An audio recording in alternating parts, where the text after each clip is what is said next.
just like to start off by thanking Jeff Hunt and the Centennial Institute and Red Alert Politics for giving me this opportunity. It's really remarkable, and I'm so honored to be here.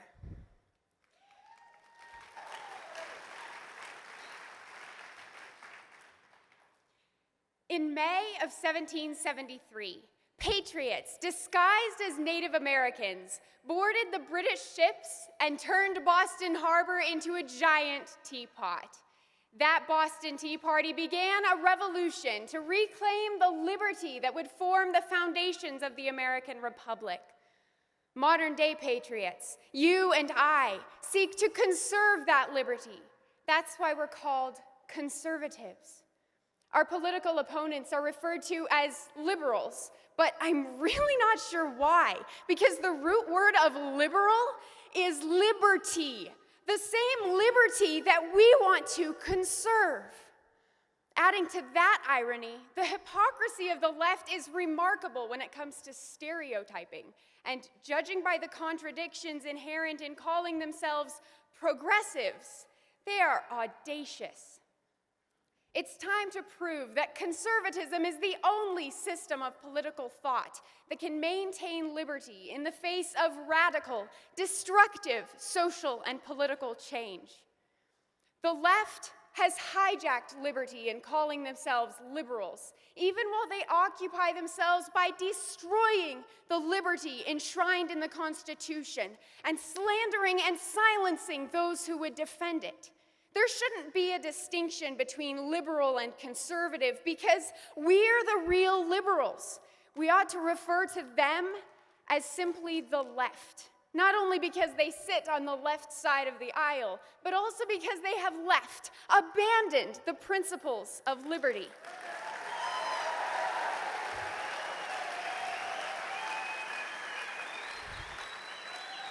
Barry Goldwater declared that extremism in the defense of liberty is no vice.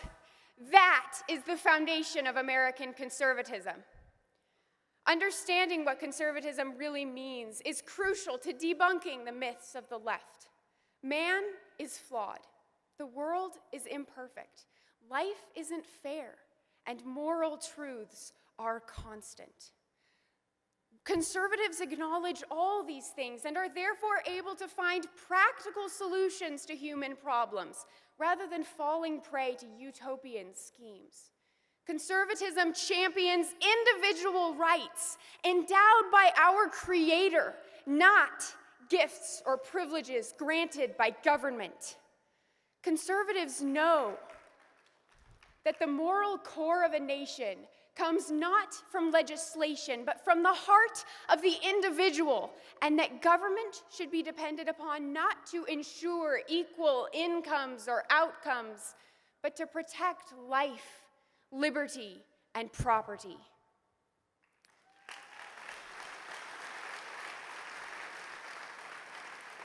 True to America's founding doctrine, the basic ideas of conservatism are limited government, individual liberty, the free market, and a strong national defense.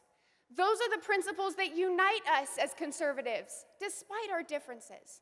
But the left has made a habit of caricaturing us, stereotyping us, creating straw men that they call conservatives so that they can huff and puff and blow us down. They accuse us of being oppressive theocrats and selfish nationalists, of opposing progress and innovation, and of denying reason as though it's not a traditional value. We're not theocrats. We believe in freedom of religion. We're not nationalists. We believe in safeguarding our rights against invaders. We don't oppose progress. We believe that progress, advancement, innovation happen in the private sector with the power of the free market.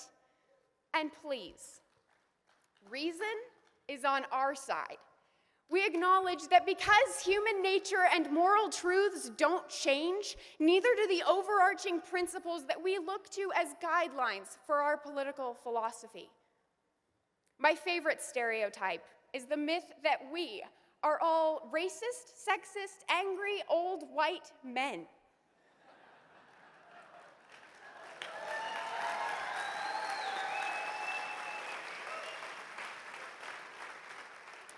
Also, consider the outcome of the Colorado GOP convention just a few months ago. We elected African-American Darrell Glenn to the Senate primary ballot. Almost unanimously elected Chinese-American George Lang and female Colombian immigrant Vera Ortegon as National Committeeman and Committeewoman. And gave all of our national delegates to Cuban-American Ted Cruz. The left preaches tolerance and acceptance, but what they really mean is that they want us to be tolerant of them, while they only accept and tolerate people who agree with them. Conservatives are really the most tolerant and accepting people out there because the only thing we don't accept is tyranny. And we not only tolerate, but actually protect everyone's liberty unless they trample on someone else's life, liberty, or property.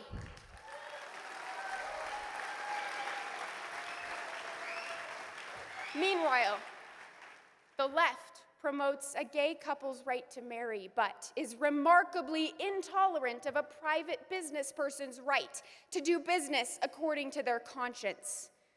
They protect the rights of racist rioters, but not the rights of law enforcement enforcing laws that are supposed to be colorblind.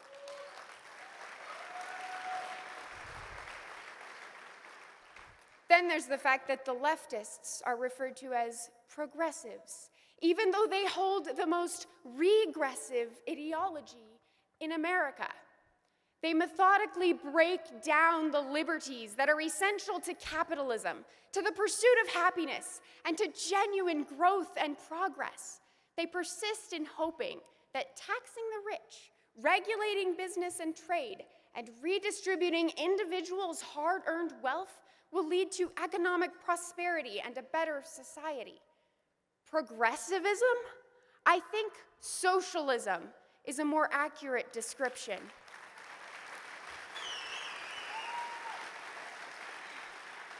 On its face, socialism seems nice and fair, and it claims to help the poor by taking things away from people who are so rich they'll barely miss it.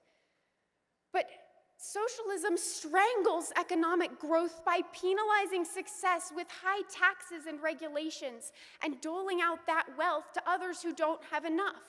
If you want more of something, reward it. If you want less of something, tax it. Socialism has that simple natural order backwards, so it requires a massive, micromanaging leviathan of a government to make it work. Communism is just a more extreme version of socialism. Under socialist turned communist regimes like those of Mao Zedong in China and Lenin and Stalin in the USSR, millions were murdered for questioning the government, and many starved because there was no incentive for productivity. The world's worst famines during the 20th century were in communist countries: North Korea, the Soviet Union, and 2 in China. Some estimates say that as many as 100 million people were killed by communism in the 20th century. To put that in perspective, the combined death tolls of both world wars barely exceeded communism's body count. Those who fail to learn from history, warned Winston Churchill, are doomed to repeat it. Apparently, leftists are too busy rewriting the history books to take time to understand them.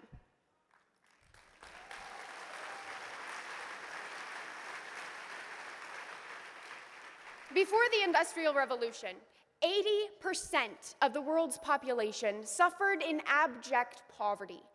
By 1980, that number had fallen to less than 35%.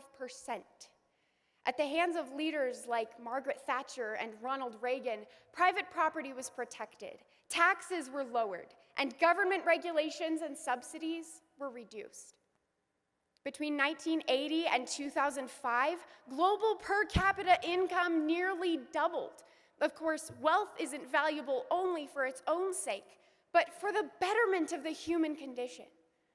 Since 1900, average life expectancy in the US has increased from 47 to 78, and the labor needed to earn enough money to purchase a cell phone has fallen from 456 hours to 4 hours.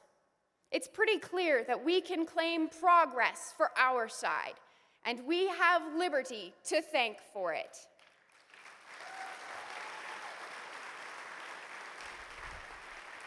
So back to the big picture. Conservatism is a broad set of principles that establish a system of government under which humans can flourish, and flourishing requires freedom, including the freedom to be wrong, which I guess is good news for the left.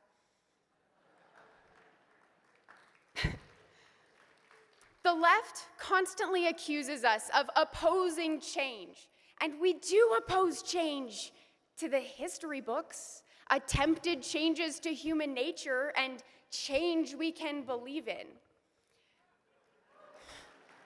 But conservatives embrace changes that make people and markets more free and prosperous. Conservative principles, not leftist lies, have allowed for not only incredible economic growth, but the greatest civilization history has ever seen, these United States of America.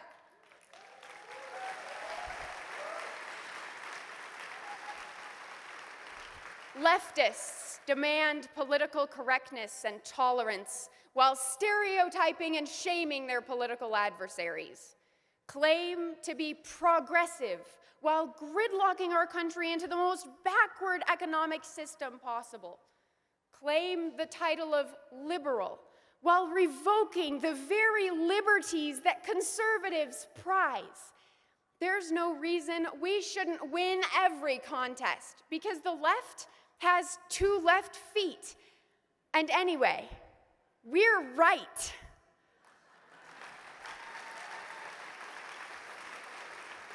We conserve the Constitution and the liberty-focused foundations of this country. So while embracing true liberalism, we also deliver true progressivism.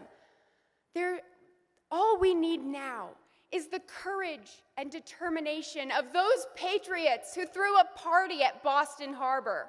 So come on, people, let's have a tea party.